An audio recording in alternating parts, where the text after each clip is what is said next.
day. Thank you for joining us for a fresh edition of the program Newsroom on Canadian English. In Cameroon today, it is commonplace to see an individual holding 2, 3, or even 4 positions in the country. And the consequence means that this person will be receiving salaries in all these places at the end of each month. The judiciary in the country seems to have given a blind eye to all this, but what the judiciary is saying is the process of sentencing some anglophones arrested in the northwest and the southwest region of the country this week in the nation's political capital, Yaoundé.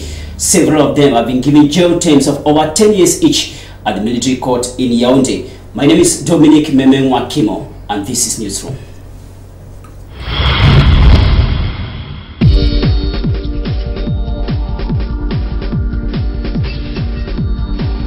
Let's find out what has been going on in this country this week and beyond with our headlines put together by Reginald Ketanda.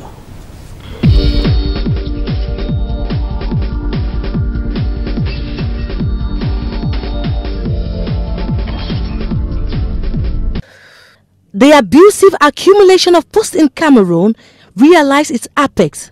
Some senators in Cameroon have for over 5 years today refused to respect the law of incompatibility of posts. One out of many is the older senator, Von Victor Mukete. The today's senator and board chair of Camtel will have to make the ultimate choice of resigning from one. This, according to the Constitutional Council, should be applicable to all senators following a note signed by the President of the Constitutional Council, Clement Atangana.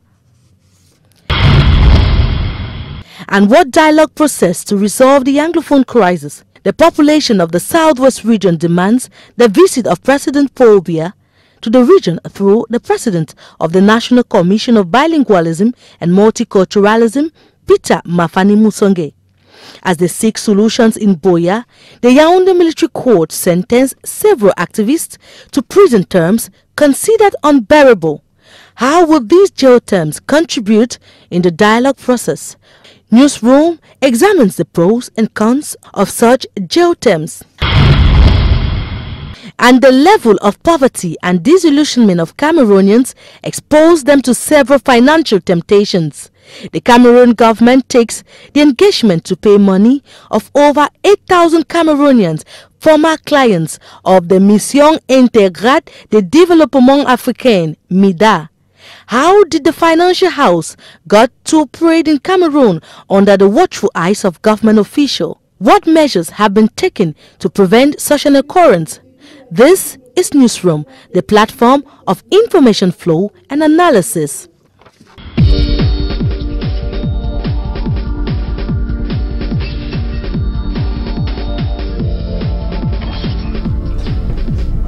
Thank you very much, Reginald Ike, for putting together headlines for the newsroom this morning. Time for us to welcome our guest for the program. Let's welcome Barrister Nsu John.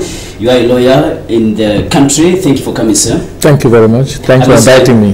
This is the first time you are coming to newsroom. Of course, this is the first time I'm appearing on Canada. And we are happy to have you today. We wish to have you many other times this year. Thank you very much. Now, today you will be telling us more about the sentences of several Anglophones that were arrested both in the northwest and the southwest of Cameroon.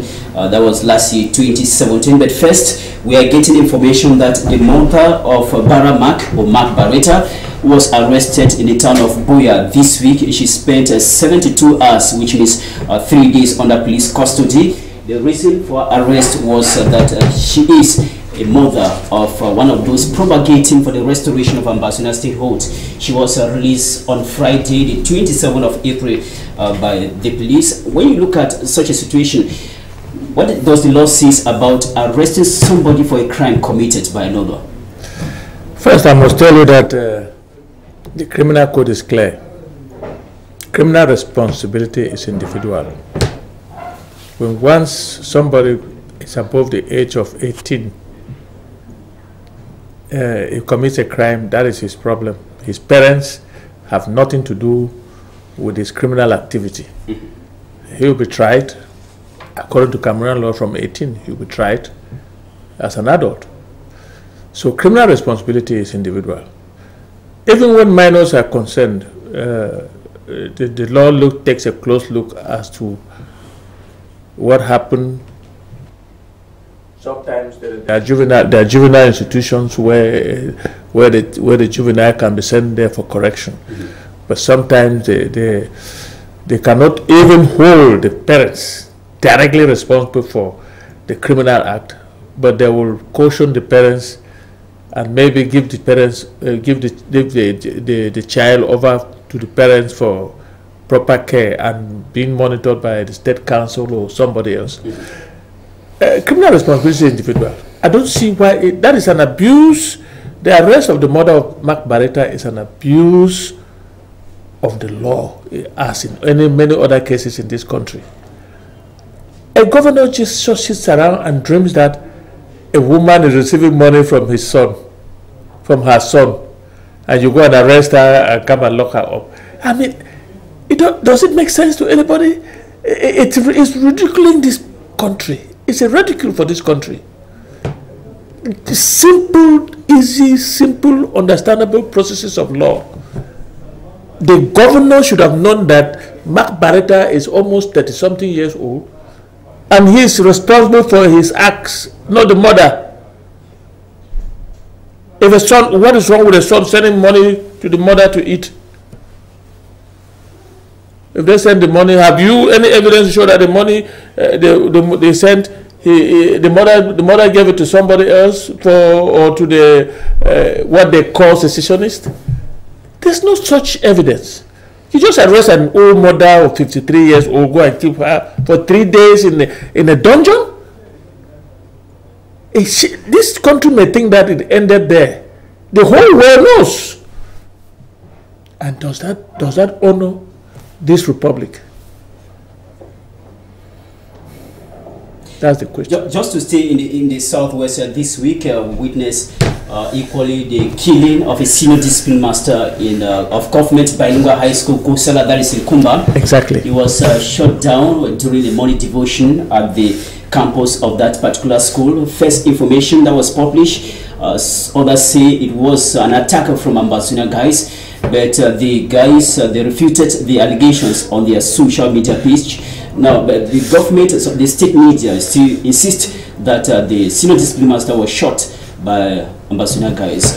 What do you make of such a declaration? Well, I think this government should refer to the police investigation in Kumba. It is now clear that it had to do with love affair. I mean, I don't see, if I have traveled by bus from Douala to Bamenda and I've encountered those boys face to face. They are very, very courteous towards the civilians. They don't torture anybody. They don't do anything to harm anybody. Their fight is not against the civilians, it's against the military. And for anybody to think that they will come and shoot into a school, when I heard it, I was confused. I was saying, but in a revolution, there are a lot of abuses. But that is not the case. These guys who came and shot, they will be arrested because the boyfriend of the girl that he was concubining with is a suspect. And today morning, as I was driving through Radio Cameroon at CRTV, still doesn't get it. Say il était abattu par les sécessionnistes. That doesn't make sense. It doesn't make sense. Thank you so much for coming. Let's welcome Abdul Karim Ali. You are a software engineer from the northwest region of the country. Thank you for accepting our invitation. Thanks for having me, sir. We invited you within a short notice, but we thank God you are here with us. You just watch the headlines there, done to us by Regional Leakage. Mentioned something about a group of individuals, a financial house called Meta, that almost duped thousands of Cameroonians of their hard-earned money in the country. But the government of Cameroon have taken an engagement to repay this money onto Cameroonians. We will not talk about that in detail, but when you look at a situation where Cameroonians can quickly get to places where they can earn money without really suffering, what is happening? Is it an issue, a mentality issue? Well, let me begin by praising God, and I ask Him to send blessings upon His prophet and righteous people who have lived. And I'm very happy sharing this panel with Barrister. He's been intellectually consistent and honest amongst many people I've seen on different podiums trying to address issues of the crisis that we have. Thank you. He's been very intellectually honest. Thank you. And that is the essence of education, according to me, to solve problems, not for debasement. Yes. Coming back to what you just asked me, there are many possibilities of making money. But I would like to answer your question by linking it back to reality. If this government can take the pains to pay back money, and the government cannot take the pains to sympathize with those who are dying, I find the standard so erroneously doubled. If people are dying, and you cannot even send a note of consolation or sympathy to their families, you cannot even acknowledge it, and you rush to pay debts that are not yet justifiable, how do we know who lost what? How do you rush into paying debts? Even between you and I, if I'm told that you are in trouble and you need some money to pay back your debt and you are in court, we have to investigate. I need to be sure where I'm putting my money. Does this government have a clear established case as to what transaction went on, who lost what, and where are they getting the money to pay for? Exactly. Which coffers is paying? Is it any minister's or the president's personal account or the taxpayers' money? Yeah, there are many possibilities of making money, but trust me, not in this country called Cameroon. You might not know working in a media house, but some of us who are entrepreneurs have lost opportunities that we created.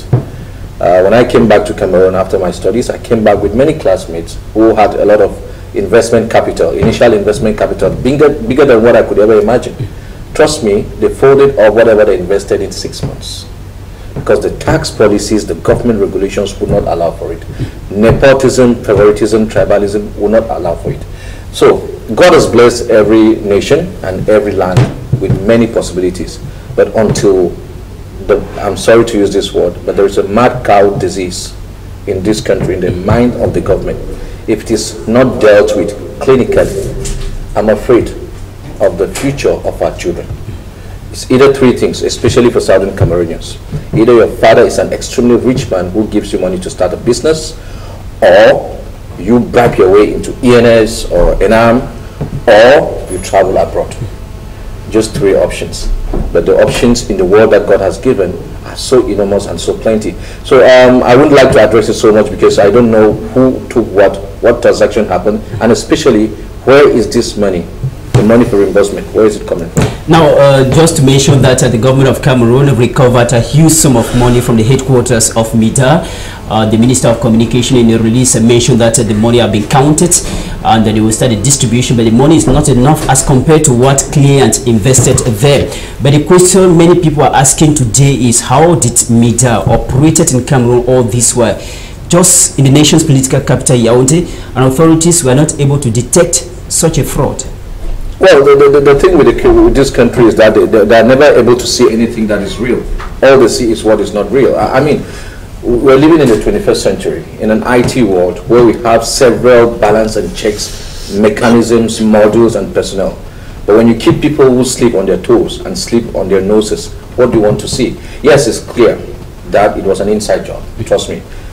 Even in the smallest country of just about 3 million people, such a job cannot be pulled without government notification. It is an inside job, absolutely. The government knows it. So the government should stop beating about the bush. They should arrest, as they usually arrest people. They should arrest some of their members, those that are responsible. In management, basically, I happen to be a qualified corporate trainer in management. In management, when a company doesn't move, if something is wrong with Canado, for example, what a rigorous CEO does is that, first of all, he fires all the managers and the line heads. Okay. So what do you do in this case? Who are the directors of these organs? Put them down and start asking them questions. If they can rush to arrest innocent people based on rumors that our son is sending her money. You know, it's a rumors, whether it's good one or bad one, what is wrong with anybody receiving money from their children. If you can arrest an old woman for that purpose, then you should be able to arrest a complete ministry for not noticing such a big job done in the country. In a country that seems to be undergoing what you call economic crisis. I mean, it's ridiculous. Now, the first one, before we welcome the next case in our program, many people have been questioning why the government is too fast to announce the payment of this money when we know that several other financial houses have shut down their doors in the country, yet the clients have never received a franc from the government. Many people are expecting that perhaps the government is very much aware about the issue of meter as compared to other financial houses in the country. Yes, this actually begs the question, but the answer simply comes without thinking so much. Because the government knows that this is what logic would point, and the barrister would be able to input some legal inference on them. Logic points that they know what they're doing, they know about it, hence they want to pay to close the case as soon as they can. If not, why don't you give it room for investigation? This is the normal procedure in any case. First, you have to investigate. Unfortunately, we live in a country, and this is the argument barristers put up strongly 1 year and 6 months ago, that we understand a law whereby you have to prove someone guilty before they're guilty. But you're imposing a law whereby someone needs to prove themselves not guilty when they've been accused guilty. So now, it's haunting them. Simply, they know who did it, they know why they did it, hence they want to pay so quickly to close the case. So it's what you call smokescreen. Thank you very much for coming. Let's welcome Augustine Wendon, a journalist working with Veritas Radio and the television here in the nation's economic capital, Douala. Thank you for coming, sir. Thank you, Dominic. I'm honored, in fact, overwhelmed to be on this panel today with a father, that is Senior Barrister John Frunso, and a very new face. A very new face. I'm discovering here. Abdul Karim Ali. Abdul Karim, he's Rick Maror with the Queen's language, as he was born in Britain. So he's a true son. An Anglo-Saxon son. Yeah, thank you for coming.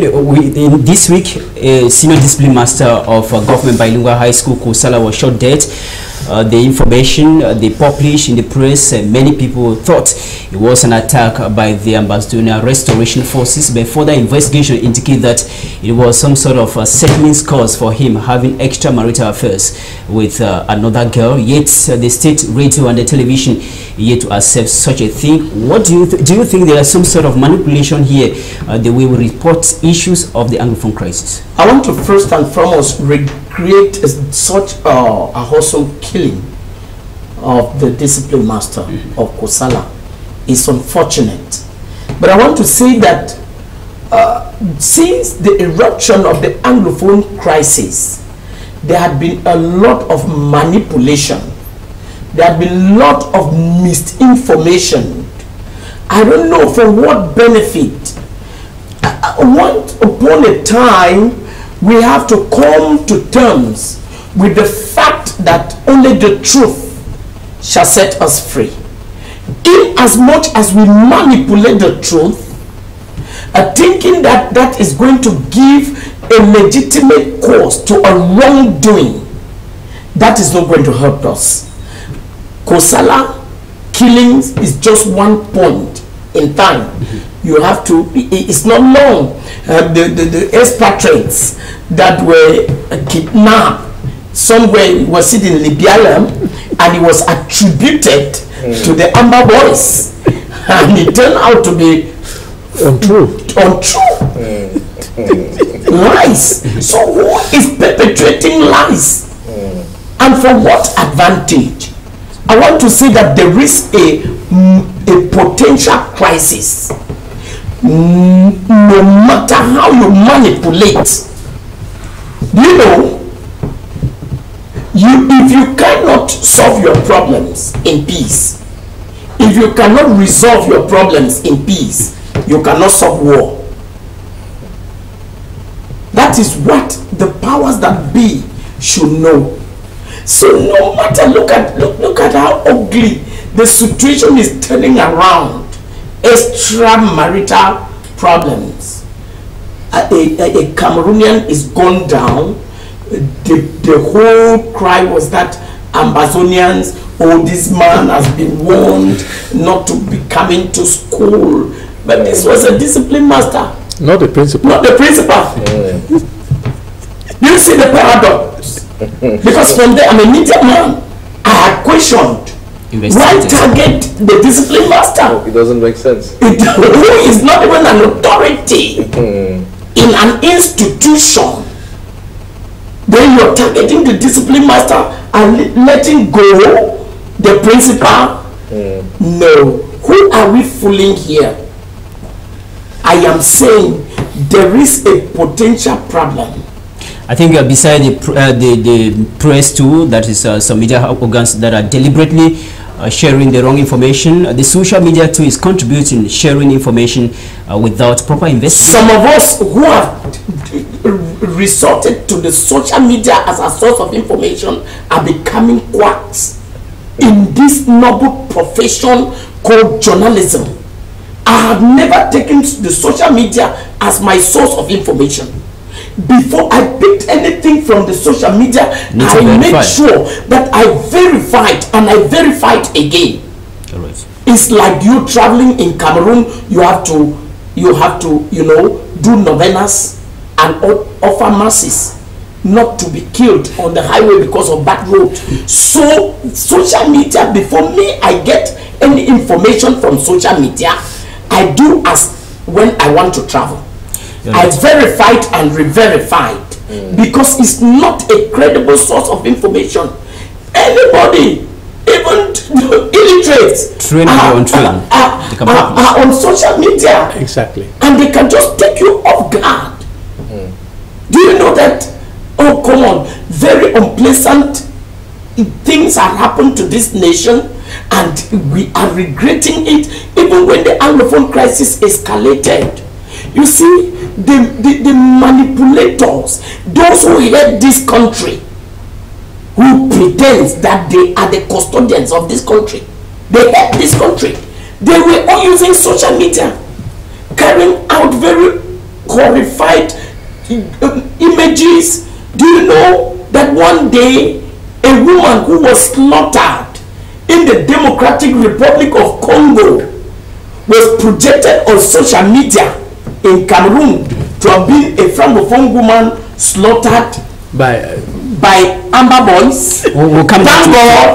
Thank God, immediately our francophone brothers denounced it. And sisters who know the manipulators, they denounced. They said this image is not Cameroon. Correct. This image is from the Democratic Republic of Congo. Thank you very much. We'll be coming back to talk about the sentences of anglophone activists that were arrested last year. But time for us to get to what the newspapers have been writing about this week, put together to us by Christelle Catala.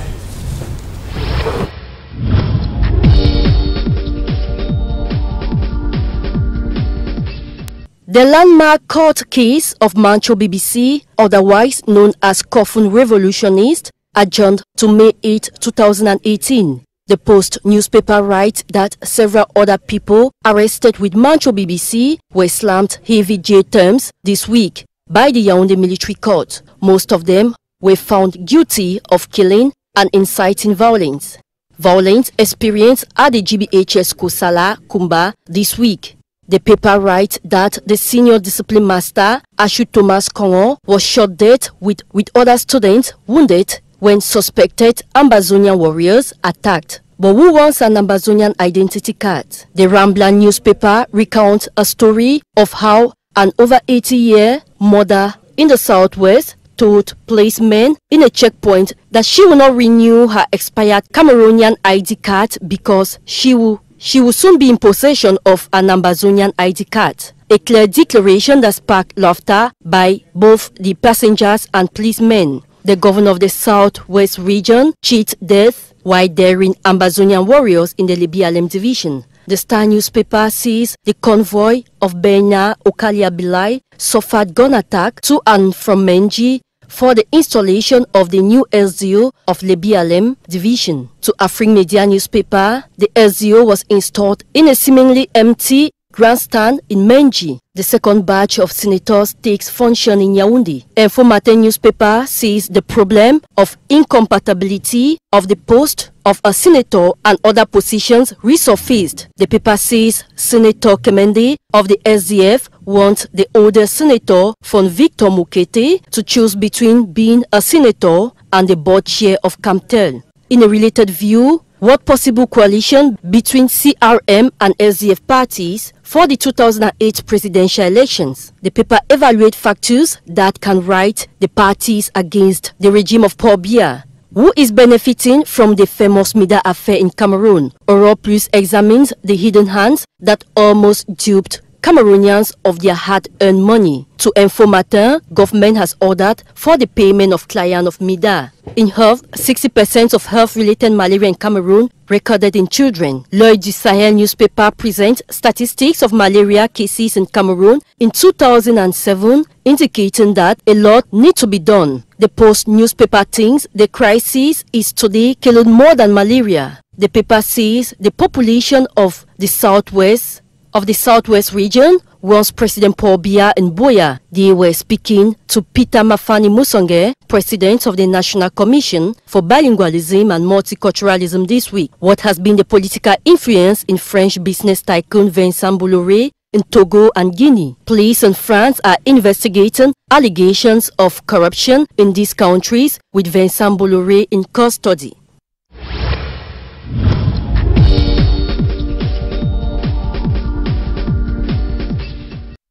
Thank you very much, Crystal Katala, for telling us what the newspapers have been writing about this week.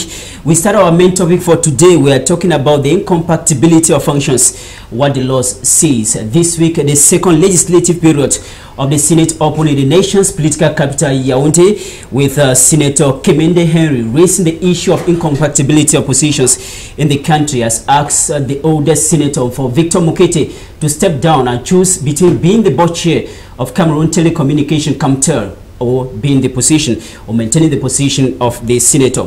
We start with Barrister Nso. What does the law in Cameroon says about the incompatibility of functions? Yes, before I answer that, let me react a little bit to what Kalim said. He pointed, he put a finger to exactly what I was thinking. This media thing is an inside job by some members of this government. And now, why is it that people have been identified for having defrauded young people and there is no investigation, nobody has been arrested, nobody has been investigated, and there's a hurry to pay? I don't understand it. It is because when you come in here to do a business, you incorporate a company. When you incorporate a company, you go on the you are put on the website of companies in Cameroon. The government has all that information about you, about how much you're investing, and so on and so forth. Now, when a thing like that happens, what was the immediate reaction of the Minister of Commerce or whatever minister that is in charge of businesses in Cameroon? Would have caused an investigation. Absolutely. And let the chips fall where they ought to fall. But since they are the culprits themselves, they are in a hurry to pay. But where are they going to get this money? The point is, they could recover some few pennies. Let me answer the question. We're talking about incompatibility of functions. Can you tell us what the law is saying as far as parliamentarians and the senators is concerned? Yes, there's a text which does not apply only to parliamentarians and senators, applies to every civil servant. You cannot cumulate functions. You cannot cumulate functions. You cannot cumulate a function and an elected post. That's the second arm of it.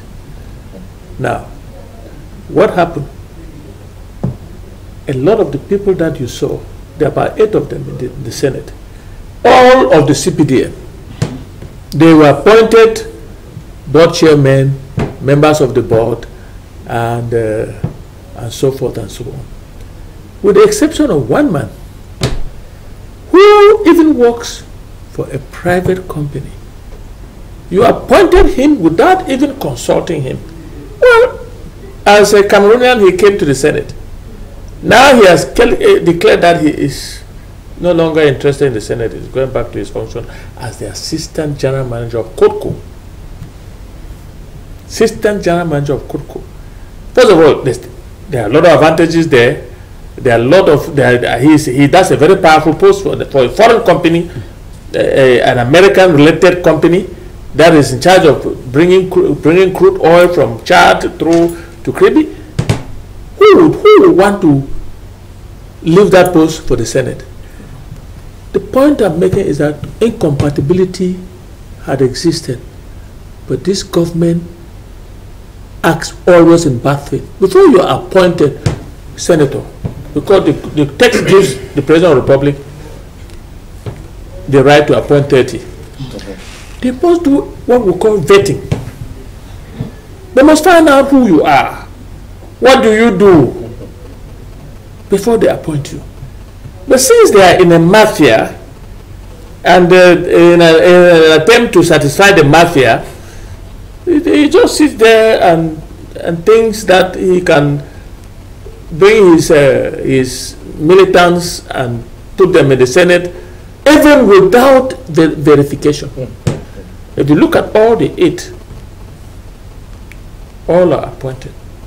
I took time to look to them. All are appointed by him. Yes. Means that he did not do any vetting.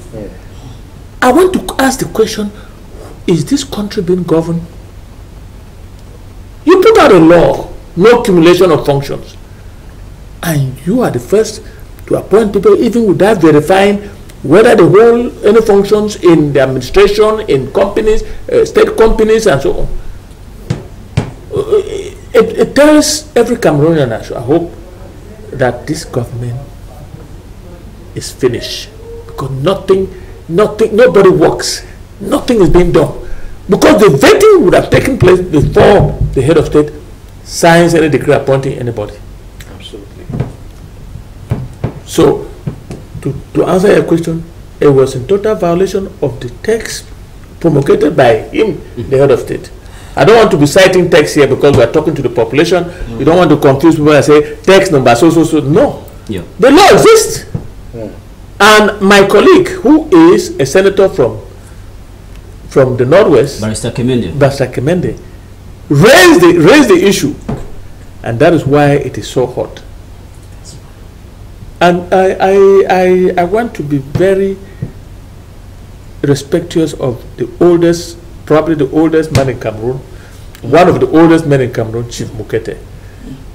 This is a man who is very far from the truth in everything he does. At his age of 99, what has he got to lose? Barrister will come back to talk about his opening speech or statement during the plenary session. Let me find out from you, Abdul Karim. We are talking about this issue of incompatibility of functions in Cameroon. How this, this process, how is it affecting the country? I thank you for that question. It's a good one. But just one second. I want to speak about what you earlier asked. I know you're not going back to it. Mark's mother, Mark Berita's mother. Yeah. It's really a sad case. We Muslims and Christians in particular, and every human being, we respect our moms so much and we love them. Exactly. This thing that has happened, this government has to apologize. If not to the world, to that woman. But the government has never apologized. They won't. But this is the point I want to make. If such a thing could happen, Mr. Biya should be arrested. His daughter, Brenda, has violated at least 13 states' law in the US. Nobody attacked him. First of all, Victor and his son. I'm sure if he's still in prison, yes. His father was not taken to prison. What has Mark's actions, if at all Mark has done anything wrong? I don't know what he's done wrong. I read what he writes on Facebook. I don't know what he's done wrong. I didn't read history so much. I ended at A level, but I had a B grade. That was a very good grade. A good one. A good grade.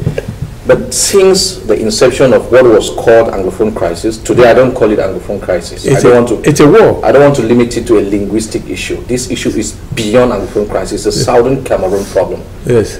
I decided to go back. I studied history as far back as 1950s. I realized what happened to the Bamili case and how they had a very huge exodus. Southern Cameroon was then their refugee camp. Yes, of course. We received them. I went to 1960, 1961, 1972, and 1984. It makes me understand this is not an Anglophone problem. It's a problem of a Southern Cameroon people. Yes. That said, I just wanted to make a point. What happened to Mark's mom is unacceptable. Correct. This is a madness of the highest degree. Coming back to this incompatibility, yes.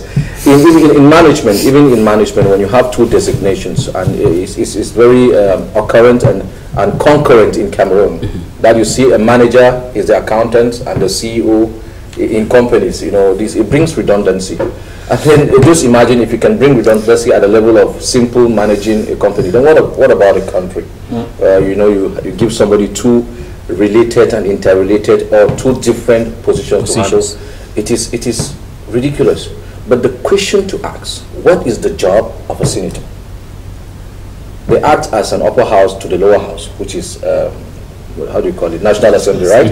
Yeah, there's an upper house. Their job really, if you understand it from the American perspective, their job really is to vet bills that have been passed in Parliament and make sure that the bill serves the entire population. And conforms to the law. And conform to the law. This is what they have to do. What does it take to be able to give such analysis? It takes wisdom. Please, wisdom is not old age. No. Old age can give you experience based on the life you've lived. Wisdom is the application of knowledge. Correct. Once you know something and then you apply it, they'll call you a wise person. And they will have intelligent fools. People that know and they don't apply, they are not wise. That's it. So now, please look at these guys who have even the single positions. Forget about Chief Mukete. Those who even have, who are senators and they don't have, they are not accumulating positions. What experience, education, and wisdom do they have to analyze anything that has passed on in the Parliament? Trust me, almost nothing. Ask my father, Simon Achirachu. I called him my father because he's from the Northwest. Correct. Ask him what has happened throughout 2017 in the Senate. He won't tell you because all of the image I saw, he was sleeping. And this is what is going to be happening with these ones. They are going to be sleeping and they can't say anything. Yeah, so it brings redundancy and it doesn't even make sense for a civil servant to accumulate such jobs. Talking about being the board chair of is it Camtel? Camtel, yeah. Answer me what Chief Mukete can contribute at the age of 90. 99. As a chairperson. What can he do? So I say, like my respectable barrister said, he doesn't lose anything to be able to be honest. Honest to himself, honest to the people of Southern Cameroon, and to the government of this country. He has to be honest. And certain honesty comes with sometimes simply shutting your mouth. In Islam, Prophet Muhammad said, sallallahu alaihi wasallam, he said, if you see an evil taking place, stop it with your hands. Yes. If you're scared of anything, let your mouth denounce it. And if you cannot denounce it with your mouth, let your heart at least refute it, and that is the least of beliefs. People should be able to understand at least that. So I say this is redundancy, and Cameroon is a country where nepotism, accumulation of jobs is being encouraged, tribalism and so on. This is what is draining this country. And until well, I don't know if this government needs any advice. I think they know. I'll come back to you. Augustine, let me just find out from you. We have so many senators that are holding other positions. We have for Victor Mukete, he's a senator, board chair of Camtel. We have Abubakari Abdullahi, he's a senator, and he is equally the director general of Maitu. We have Charles Saleh, senator, board chair of Gynecological Obstetrics Hospital in Yaoundé. René Zengele, senator, board chair Irat. We have Carven Zhang Oyono, is a deputy director general manager of Kotko. There are so many of them. Now, when you look at this accumulation of functions, do you really think these people, they will accept to give up these positions to hold the position of the senator? I'm going to answer to your question under the control of the senior barrister who happened to be on this panel. If they want to apply the law, is it a matter of choice? No. Is it a matter of somebody choosing? No. It's a matter of you living. You are not qualified to be a senator. Going by the law. That is what is supposed to be. That is what is supposed to be applied. And I want to tell you, Dominic, when the senatorial elections came up, people said, oh, that will be the true test of the Constitutional Council. I believe that this is the situation that I'm going to see the credibility of the Constitutional Council or the discredibility of the Constitutional Council. The president of the Constitutional Council let me chip in. Asking them let me chip in legally. Yes. They have 10 days. Beautiful. They have 10 days to choose. Correct. Okay. The law gives them 10 days to choose. I just want to add that so that you know that they can choose between the Senate and the positions they have. Yes. And the position they have. I want to say that because at this juncture, we would have been talking about choice making. Because the first legislature, mind you, they violated this law for 5 good years. Yes. And if it has come now from a refined lawyer, okay, that the fundamental laws of the land be respected. Because if this is respected, it will go down to any other action per the constitution of this country. Correct. But if they go to condone it, it means that the violation of fundamental laws of this country is going to go on with impunity. So I want to ask Barrister, the upper house of parliament, which is called the Senate, is a political institution. I do not even see how you can reconcile it by appointing traditional rulers into a political institution. How do they reconcile that? Who are custodians of their own tradition? To support what he's saying, a traditional ruler is made a traditional ruler by appointment from Minat. So there's incompatibility between being a traditional ruler and a senator. I just want to make that. Yes. If the government is expected to start paying their soul, there will be sanctioned by the government. Government pays traditional rulers. Government pays traditional rulers as auxiliaries, appoint administration. Yes. It's not as senators. Yes. And mind you that there's classification of chiefdom. Yes. It's not all traditional rulers are there to be paid 200,000, some 100, and some 50, according to their categories. Yes. But I want to say here that what has happened to the Cameroon Upper House of Parliament is an eye-opening. I want to give kudos to Barrister Kemende, and he comes back. I am not here fronting for any political party, you know me. Sure. They are hot in my hands. No. Yes, I'm not fronting for any political party, but I want to say that a true senator like my brother, Abdul, have been insinuating here. A true senator is one who is an embodiment of societal's mindset. All right, you are a wisdomite, applying that knowledge in wisdom. But that now comes to the fact that those who are passing around saying that no, the SDF would have had a parliamentary group before they can do something. You now see that an individual, just an individual, can turn things around. This is just an individual.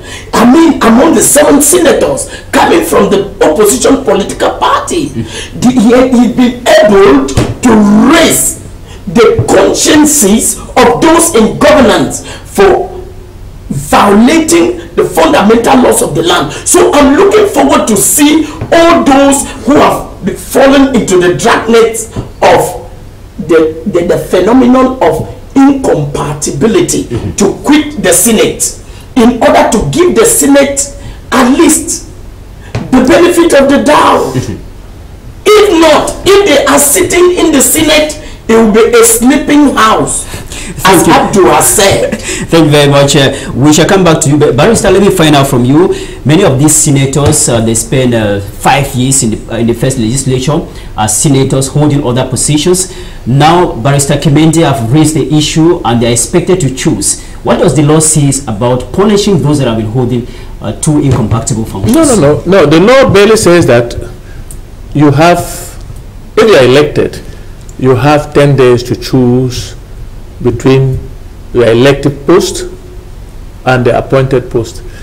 And that brings me back to these traditional rulers. Yes. I have one traditional ruler who was appointed a senator who is a magistrate. That's it. That's a it. magistrate. For Java, at the level of Bangola. Exactly. Yes.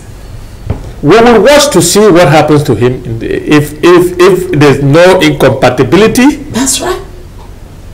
No, there is incompatibility. Because the names you read, I didn't hear his name. Yeah. His name is here under chiefs that are equally senators. We have Abubakar Abdullah, he's a Lamido of Rebuba, he's equally a senator. Ibrahim Bumbonjoya, Sultan of the Bamun. Yes. We have Honore Njomo Kamga, traditional ruler of Banjul. We have Fondo Gagwa in the third of Balinyonga, Chafa Isaac of Bangola, Fon of Bangola. We have Mukete Fon of the first community.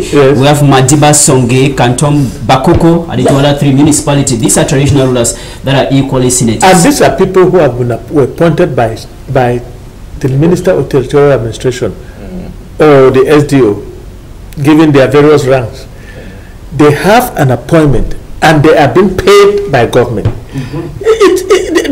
It's a function. They are auxiliary of the administration. Absolutely. So they should also fall under the Act of Accumulation of Functions. Now, in this case, it means for Victor Mukete has three functions. Three Traditional ruler, he is board chair of and equally just like Abubakar Abdullah is a Lamido, is a senator and is a board chair of Maitu. So three functions receiving three salaries.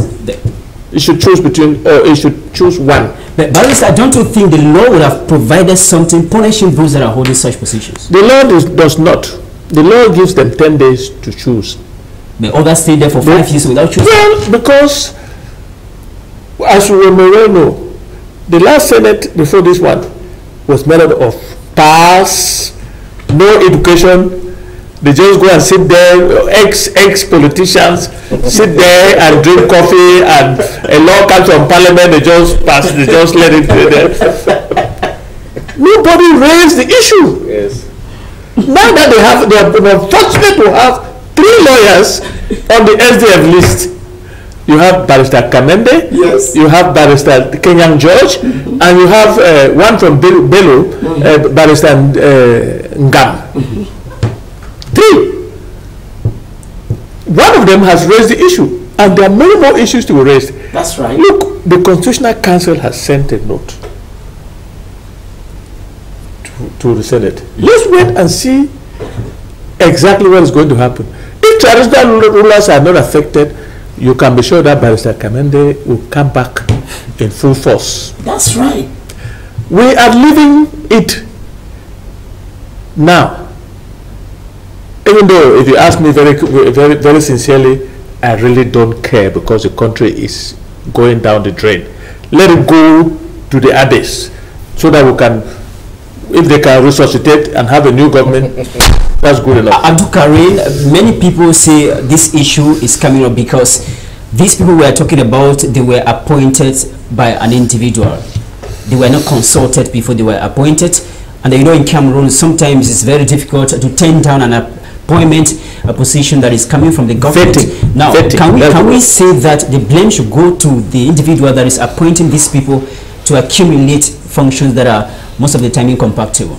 Yeah, both ways. Thanks for the question. It goes both ways, to he who's been appointed and to the appointer, to the appointee and appointer. Let's recall one thing. You know, this issue of Senate was signed in 1996. It took this mad cow disease government 17 years to implement in 2013. That's my understanding. Now, Barrister has articulated on that pretty much. He's done the job for me, so I don't have a lot to do. The problem is vetting. You don't vet. Vetting is a process of scrutinizing. Checking the CV of the person. Checking CV is your whole life. Checking the CV and making sure it has been it fits the position they're giving you. Look, a Senate is a house of debate. It needs informed debaters. They have to debate. Please tell me, amongst all the senators you have, besides these lawyers, I mean, forget the last one. The last one was a dreaming house, maybe a cartoon house. Who can debate what? Debating is not quarreling and it's not arguing. Yeah, exactly. It's proving your point with facts, with fact, figures, and logic. Yes, it has to come forth like that. So yeah, okay, you have a man who appoints people. Look, the Senate is purely CPTM. anybody can actually. That's clear. A CPDM is all about CPDM. How many people come from SDM? All the other opposition parties, to me, are all auxiliaries of CPDM. Sure. That's what's happening. Yes. Even SDF, which to me today, I look at them. It's CPDM this. Yes, yes, a picture of it. So I still think it's pretty much a CPDM. Yes. So what are they going to debate? There's pretty much nothing. So the person who appoints them, like you said, it's not easy to defile him. But are you sure you just appointed them without them going through the corridors of his office all the time, ensure that you make me this and I can guarantee you my people? Now let's forget about the salaries which we've been talking about so much. Let's look at the responsibility of a chief or a form. Lamido. Or a Lamido. Come on, you have a group of people to cater for. They are religious, socio-political, and humanitarian needs. Exactly. I'm asking, have you done that and you done with that before thinking about high-level politics in a dirty system like this one? This is why you see my chief, like Chief Mukete, does not care that Southern Cameroonians are dying. He's interested in the cash and his position. Because which phone will sleep with the kind of mass grave we saw, mass graves we realized after October 1, 2017? But he doesn't care. He's pursuing something else. So besides the accumulation of posts regarding money, let's look at even doing the jobs as per your designation as chief of a land and even the senator. When have you articulated the problems in your community, and when do you have time to research the facts to debate in the Senate? So the blame goes especially to the person who appoints them, because he knows what he's doing. All the powers of this country are vested upon one man. Where the African continent, it seems the ancestors are not looking upon the chiefs to carry on their responsibilities too. But please, we have to stop generalizing Cameroon nonsense to Africa. Yeah. We really have to stop that.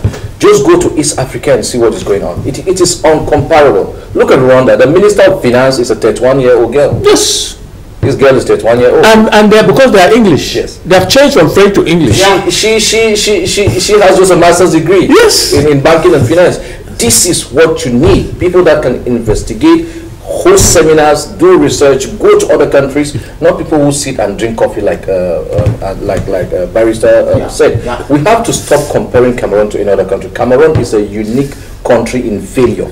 This country, its failure is unique in the history of the world. Augustine, we witnessed watch the older senators speaking, emphasizing that decentralization to take its course to come out of the anglophone crisis. Many people say this contradicts an earlier exclusive interview he granted to the General magazine, talking about federalism as the only way out of the anglophone crisis. So, why this double stance? Yes, I do said something here, and I don't want to think that these people are mainly going for cash. We have those who govern us. They are in a vicious circle. They are. I want to say that it is a myth. You understand? This is not about cash, because if we want to talk about cash, you're talking about the Muketes. Billionaires. And our grandpa, 99, is already walked past golden age. It means that he has been living bonus on earth for more than 35 or even 40 years. Correct. Because the Bible talked about 70. 70. And if you are 70 plus, it's bonus. Bonus. And God will give you bonus of 10 years. Of more than 10 years, and you are lying to the people. No, Chief Mukete to be the conscience of Cameroonians. I don't even want to say of Anglophones, of Cameroonians. How can he just, it's not up to 3 months. He granted this interview and declared vividly and crystal clear that federalism was the panacea to the crisis, to the anglophone crisis. Yes, correct. And I was scandalized. I almost peed on myself when I heard that he wanted to go thanking the President of the Republic for reappointing him and saying that he was misinterpreted by who? They have not called Jean Afrique to do an article, a disclaimer. Yes. They have not asked Jean Afrique to do a disclaimer. No. If they publish wrong information. If they have published wrong information about a partridge that I refer to, like Chief Mukete. So what are we talking here about cash? I want to say that these are a group of persons. You have been asking questions. Is President of the Republic to be blamed for this? I want to ask, why can Cameroonians be humbled enough to say enough is enough? No, but they did, and they did, sir. They did, well, Southern Cameroonians did, and you know the responses still today. It has been a heavy crackdown. Yes. Look, it has been a heavy crackdown, including burning 73 and 93 years old. How much more do you want them to speak? I agreed, but how long are we going to condone with that which is evil? Because that which is evil remains evil. Whether we condone with it or not, we better denounce it. Okay? Because the Bible is very clear. Only the truth shall set us free. Only the truth. Thank you very much. We'll take a little transition. When we come back, we will be talking about the trial and the sentences of several Anglophone activists in the nation's political capital, Yaoundé.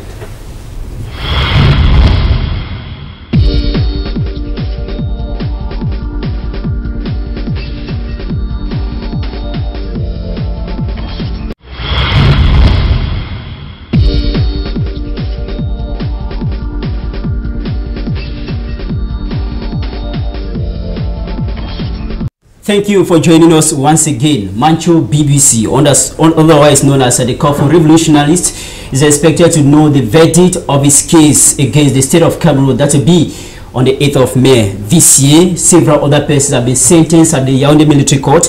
Barrister, will always start with you because these are issues that concerns the law. Now, several jail terms have been slammed on these individuals at a time when many people are clamoring for dialogue. How would this foster the process of dialogue we are asking for? First of all, even though I'm not a criminal lawyer, before you sentence somebody, you must adduce evidence of the purported crime. The trial that you have in the military tribunal, trying Anglophones in French, it is unfortunate. That's why I made a statement that this country is heading down to the abyss. Because you cannot try somebody in a language that he does not really understand. All these sentences, if you look at the way they are, from 11 to 15, they are meant to be distributed. They have no basis in law. Because how do they arrive at those sentences? It looks like word has come that give them anywhere between 11 and 15. There is no trial. There has been no trial because first they are tried in the wrong court. You cannot arrest somebody in Bamenda or in Boya or in Manfe and bring to Yaoundé a man who has for a long time has not heard a word of good morning in French. You bring him and you want him to defend himself in which language? I don't know whether they know that the international community is following up. Whether they like it or not, the whole world is watching. This distribution of sentences will take us where? The whole world has been calling for dialogue, inclusive dialogue. But with me now, seeing Mr. Biya declared war on at the airport on his arrival from Abidjan, to me the word dialogue is out of the window. It is now negotiation. Absolutely. Why? Because after every conflict, after every war, when that war is ending, you sit down and you negotiate. It's not a question of dialogue anymore, because he declared a war on a part of the country which he claimed is part of his country. It is becoming clear and clear that he cannot win that war. all of us have been reading and listening to what is happening in the, on the battlefield, it is becoming clear that he cannot win. So, I will make the same proposal I made on the Kinox. Let him call for a unilateral ceasefire. Stand down. Release everybody that was arrested because of this anglophone, I call it in quote now, crisis. It's not an anglophone crisis. It's the Southern Cameroon crisis. Let them stand down, bring people to a negotiating table, release everybody, and I would imagine that he's not going to be the proper broker. Somebody, some international organization should be the brokerage, as it happens in any war. Brokerage the transaction, and let's end this madness. If he doesn't want to do that, then the war will continue, and he will continue to lose men. We are losing young people. He is losing young soldiers. Must young people pay the price of inaptitude of these old people? I'm an old man. I don't think I would allow a young man to pay the price of my actions. People are dying from both ends. And these are young people.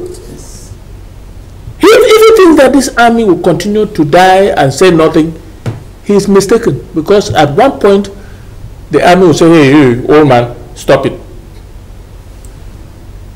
But again, we don't have a Republican army. Like in Zimbabwe, we don't have a Republican army. So those who are eating fat will never say that. I take the generals who are persecuting this war, the money is entering their pockets, the state is getting dry, the treasury is getting dry, it doesn't bother them. But let me say that the only solution is to stand down, get to the negotiating table. Abdul Karim, this week witnessed the several sentences of these anglophone activists that were arrested in Bamenda. Many did not expect that, because they thought that in this particular stage where there have been a lot of killing, bloodshed in the country, both for the military and the civilians, something will have been done apart from sentencing these people that will instead aggravate the situation on the field. Well, thank you very much. And once again, I'm so edified to be here with Barrister. Like I said earlier on, I've not met him before, but I've watched him over TV. He's a very consistent person, and I like that. I've watched other so-called professors who make me have disrespect for what you call PhD. This is a very consistent man and an honest man. All right, coming back to the question, yeah, 10 to 10 years, some of from 11 to 11, 10, between 10 and 15. To 15. The question is, what did they do? Exactly. What really did they do? Nothing. And yeah, I think this is a pure colonial master's attitude, that we can't listen to you, but if you dare us, we're going to show you who we are. This is how the colonial masters used to speak, and that is what we're seeing. For Mancho, they said he instigated terrorism. I saw the charges. The charges, they dismissed. They pretended to drop some charges. Yeah, they pretended to drop some, and then they said they allowed terrorism. Yes. For somebody who was singing on a coffin. Yes. But then there's a guy called Obama. Is it Obama, Elvis or Ernest at Ernest Obama, Vision 4? Yes. He instructed. He was instructed. The guy spoke with command on TV that all Anglophones be gone down and crushed, and this exactly. Yes. Nobody even arrested him. No. Mr. Bilaya of Buya called all of us dogs. In law, an insult today is a severe crime. It is. He called our parents and us all dogs. You dogs, keep your dogs back home. These are his words. Nobody has arrested him. The question I'm asking, you can give them 100 years of jail sentences. It won't change the fact. The Britishers and the Dutch, they thought they were doing a great deal, putting Nelson Mandela for 27 years in the Robben Island. Yes. They thought they were doing the best of it. They didn't know that God was using their hands to make more sense. Look, these are signs of a frustrated government that is losing it. They don't have control. And it won't surprise me, because since the inception of the Southern Cameroon problem, the government has not done a single thing right. One thing, they've not done one thing right. It has been from one mistake to the other. You kill people's brothers, and these people have families. You chop off the head, you behead a guy called Samsuya in Belu. Samsuya has families. You lock up innocent people who were breadwinners of their families, and now you sentence them for hundreds of years, thousands of years. It doesn't matter. They have what do you expect should be done at this level with those in prison to like ameliorate the situation on the field? But this thing has been said over and over, and except for the new terminologies that is being used now, like Barrister mentioned, dialogue. Now it has changed to negotiations. It is simple, and I know this government won't do it. Is it worthwhile saying it? First of all, stand down. Correct. Ceasefire. Withdraw your troops, all of them. Yes. Speak to your police and gendarmes. Release everybody. Gendarme is called French police. Tell them to stop harassing people. There's something called a curfew in Bamenda. Yes. You know, it's supposed to take effect from 9 p.m. But these guys arrest you at 7:20 and collect 25,000 from your family members. Exactly. He has to tell them to stand down. He withdraws, and then he releases everyone in connection for the struggle of Southern Cameroon. They have not committed any crime. They have not killed anyone. The Amber boys who are defending their land, because they've not attacked anyone, those that are defending their land, none of them has been captured.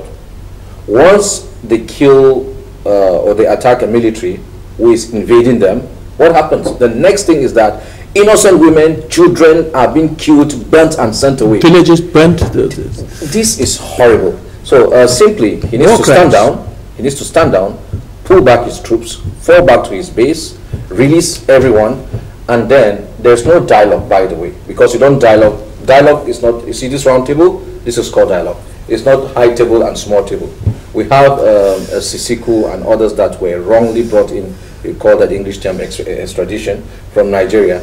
These are the people that have legitimacy in the eyes of many Southern Cameroonians. So who do you really want to dialogue with? So maybe when you stand down, you finish, you close the war, and then you negotiate. Augustine, we watched the governor of the Northwest, Adolphe Lili Lafrique, that visited Belo, asking the population to return to their homes and their houses, while saying that peace is gradually returning. In that particular situation in the Northwest of the country, these persons, many of them are on the way. They have been living in bushes for several months today. What do you expect should really take place now for them to come back?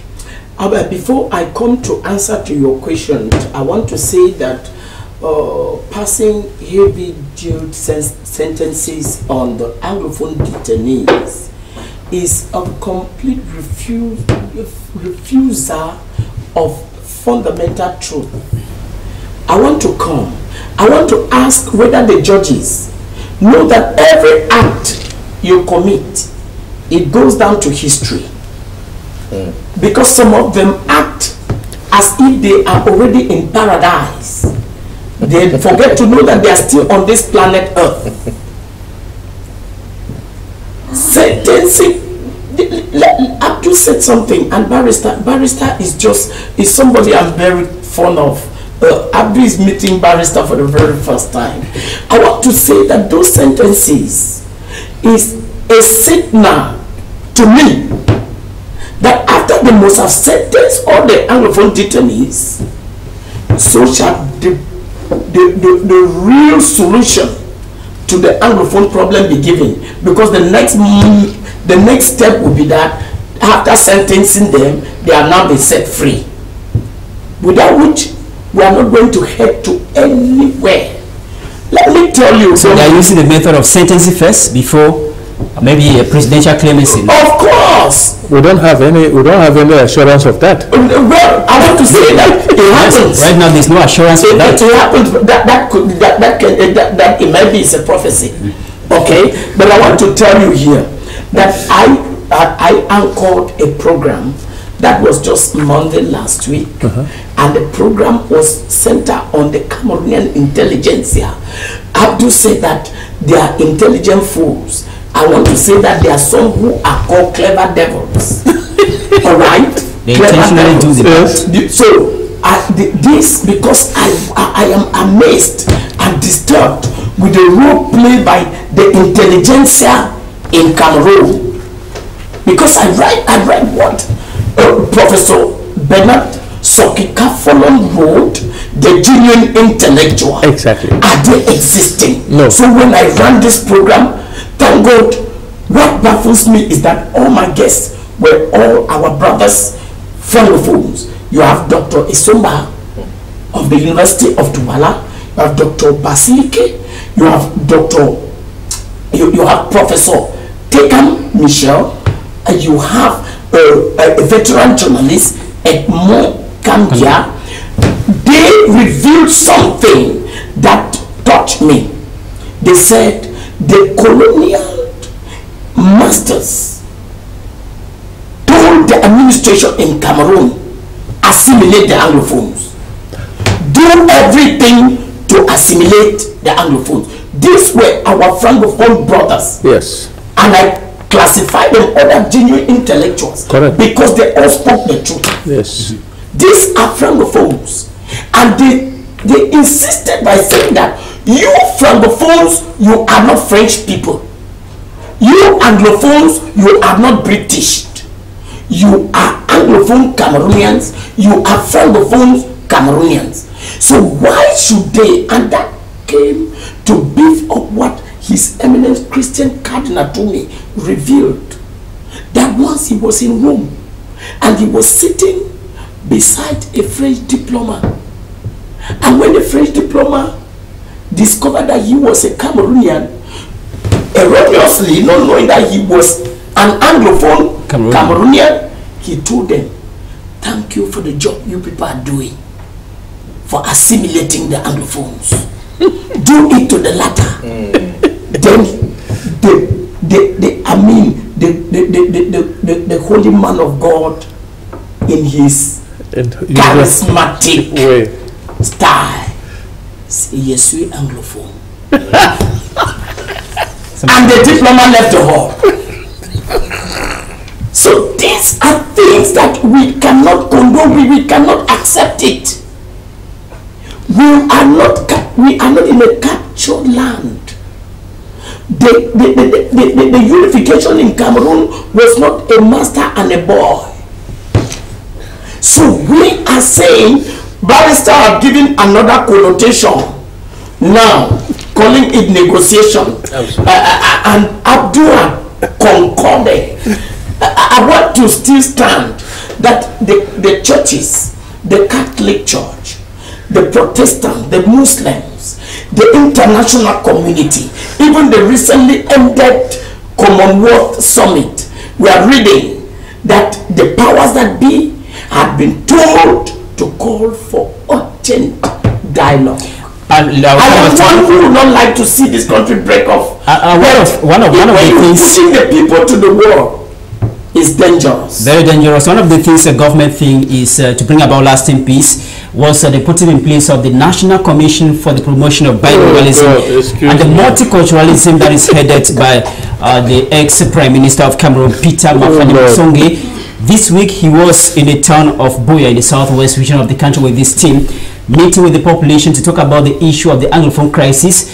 Before we comment on that, let's get some of those reactions from the southwest region of the country. People in Buea, what they were telling the president of the National Commission for the Promotion of Bilingualism and the Multiculturalism.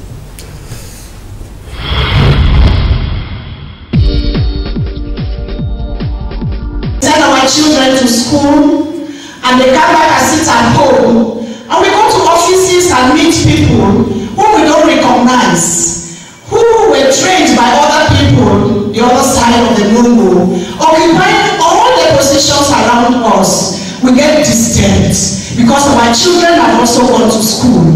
Why are they at home?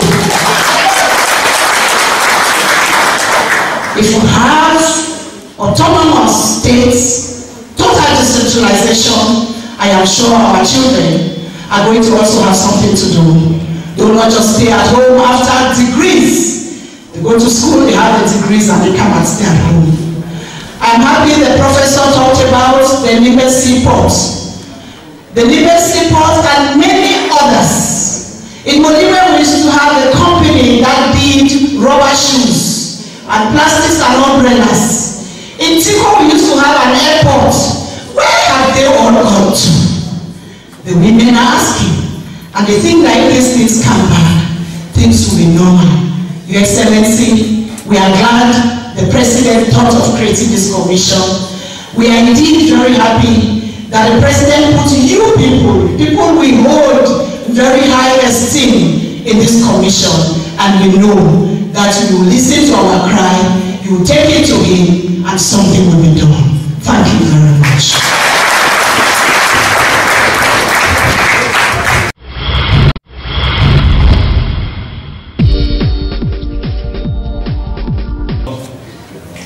Translation of official documents. Since the creation of this commission, I have been a keen listener over CRTV and other media houses in this country. I'll start from the top. Most of the documents that come from the presidency in particular and other ministerial departments are only in French. And at the end of it, they will recommend that this document should be translated in both languages, but it ends up in that manner. When transfers are being read over the media, it is only in French, and it ends up in that manner. This bilingualism issue, Your Excellency, is something that must take roots from kindergartens.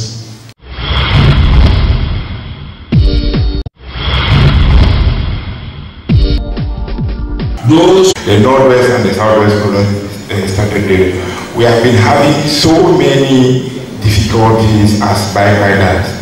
If you go to several police stations today, you will see bikes there that have been in pounds for so many reasons. And some of them, they have been complaining.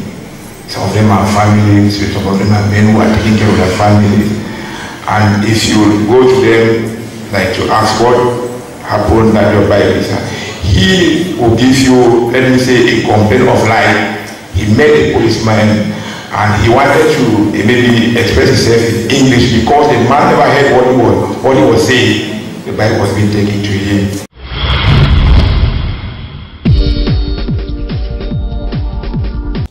Thank you very much for Barrister. Just watch the comment there, the proposition and equally the complaints given by denizens of the town of Buea when they met with the president of the National Commission for the Promotion of Bilingualism and the Multiculturalism this week in the town of Buea. One of them mentioned something about the translation of official documents in the two official languages we have in the country. Since the putting in place of this commission to promote bilingualism and multiculturalism, do you think something have changed at the level of the documents, the official document we receive from the state? No. My simple answer is no. And before I say anything, I want to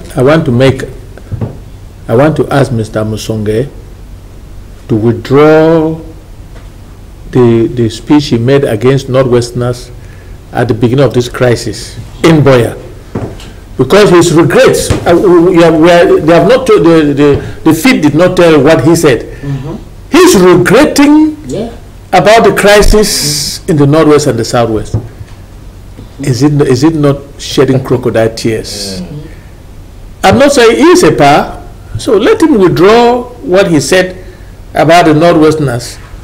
Because as far as I know, Northwesterners and Southwesterners are one and indivisible. And they are fighting to get back their southern Cameroon. And if Mr. Musonge regrets today, what is he going to do to ensure that what he said becomes history? Because if he doesn't withdraw it, it will haunt him and will haunt his children and grandchildren for many years to come. Having said that, bilingualism is not our problem, Cameroonians. It's not being practiced by the government, but it's not our problem. I came from America without saying the word bonjour, but I'm not doing cases in French. Karim here, he's in Douala. He speaks French, but he was never a francophone anywhere. I myself. Culturally, we come from the same province. Our cultures in the Northwest are intertwined, and we respect each other's culture. Our problem in this country is not bilingualism and culturalism. No, that commission has no place whatsoever, especially in the resolution of the crisis of the Northwest and Southwest. So all the talking there, well, these are Cameroonians who are frustrated. They have to say something. They have to say something, and he gathered people in the room. I wish he goes to Kumba and gather the same people, and have some people come from Kwakwa and Ganjo, Bing Ganjo, and right down to Bongay, Kombone Mission, right to Kondo Titi and Mundemba. Let him gather the same people, and Kembong, and Manfred, all of Kembong, all of Libialem. Let him gather the same people. Let me hear him talk. We're a few minutes to the end of the program. Adu Karim, I'll come back to you. But just to find out from Wendell Augustine, a lady mentioned there about the issue of systematic closure of industries and the other economic activities that were operating in the southwest region of the country. To her, because the airport was shut down, the company Batada, or the company that used to produce rubber shoes, was shut down. All these have left many youths idle. Maybe urging them to rebel against the state. Don't you think government has been failing at the aspect of industrialization in this industry? No, that was a systematic plan of assimilation. Yes. Put in place. Yes. It has been nursed. Correct. From time immemorial. It's only the God of heaven that had exposed them. And the only legacy the father of this nation is going to leave for posterity is to solve the anglophone problem. That is the greatest legacy. I was never there. I'm still a young man. When I received, I was one of those who covered the preparatory meeting for the prior to the senatorial elections, and Professor Dorothy Lumunga Njoma was the one chairing. And after which I put her this question: is it true that you are just three of you alive now? Who knows the solution to the anglophone problem? The President of the Republic, Dorothy Njoma, and David Aboy-Majoy, and you asked... And I advocated. Well, in fact, and Mama... And I could see Mama with tears clothed in her eyes. He said, my son, can I talk to you after? Alright? So, I am saying that it's a systematic plan that was put in place to assimilate the anglophones. Because when I was a school boy, I heard of the marketing board, the power cams, the Tico airport, okay? And life was bustling. The Cameroon was bustling, buoyant economy. The Limbe ports. The Limbe ports. But where is the money? Where is the... Oh no, Victoria Port. Not Limbe. Victoria Port. Okay, how can you refuse that there hasn't been a systematic plan put in place to assimilate the anglophone? For what reason? Are we not stronger together? Are we not stronger together? You might be even using the wrong word, assimilation. Assimilation was for the francophones. So ours was an alienation. We had to be wiped out completely. Yes. It's not about just changing the people. It's a process of totally not having a single DNA of Southern Cameroon. Sorry for Dominic, how do you expect today that the Commission for bilingualism and multiculturalism have been transformed now? Is it another HACOP committee to seek for solution for the anglophone problem? The commission was put in place to seek for solutions. Oh no! 1 year down the lane, do you think something has been done? No, nothing. I asked Barrister Tumfo Nikoale when we had a seminar. Why has the commission 1 year after in comatose? And Barrister Kwale was wanting. And now if they have gone afield they are going is Cameroon is the anglophone problem, a bilingual one. Like Barrister said, I'm an anglophone. I've been working in Douala, comfortable in Douala, running programs in French. The French might not be that good, but I think that I'm communicating. Exactly. I am communicating, and if my brothers and sisters, the francophone, were there, like I am daring, Cameroon would be a better place. But if they still have the popular misconception that we're going to be assimilated, they are far gone to the real. Thank you. Abdul Karim, the commission is already there, and why it was created was to resolve this crisis. 1 year down the lane, do you think something has been done by this commission? Thank you for the question. Just a quick one. By the way, like the lady who spoke on TV, what is killing us Southern Cameroonians is lack of information. We are unaware of many things. It is only 1972 and later on that we started having things like Northwest, Southwest. It was Southern Cameroon, and it is not Limbe, it was Victoria. We have to understand, there's nothing as Limbe Port. Once we don't understand this basic history, we cannot even understand our problem, and you cannot solve any problem if you don't understand the root cause. And then I would like to say that without any disrespect, but I want to tell my parents, the elite of Southern Cameroon, yes, the blood of the people of Southern Cameroon is on your head. Correct. If you were honest and you stood up not to support anything but to speak the truth, just the truth, no child would have died. Today they are dying, and I say that all the blood is on you, yes, for being dishonest. Coming to this, what do you call it, the bilingualism what? National Commission for the Promotion of Bilingualism and Multiculturalism. Thank you. It is actually bullshit. The Southern Cameroon problem is not a linguistic one.